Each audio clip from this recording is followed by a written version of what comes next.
سترانبێژی بەتوانای کورد ڕۆژدە ئایکۆچ ناسرا و بە ڕۆژدە گۆرانی بێژێکی کوردە و لە پارێزگای سێرت لە باکووری نیشتیمان لە ساڵی 1970 هاتۆتە دنیاوە.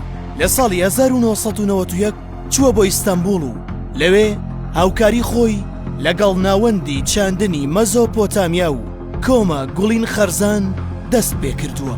ڕۆژدە بەوە ناسراوە کە خاوەنی دەنگێکی کاریگەرە و هەمیشە بە دەنگەکەی کورتبوونمان بیر دەخاتەوە.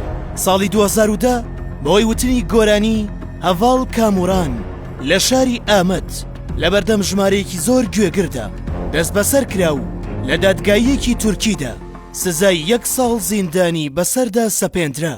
ئەمانە بەشێکن لە ئەلبومەکانی ژبیر نابن 1994، سۆندامە 1997، ڕووکە نامن 2005.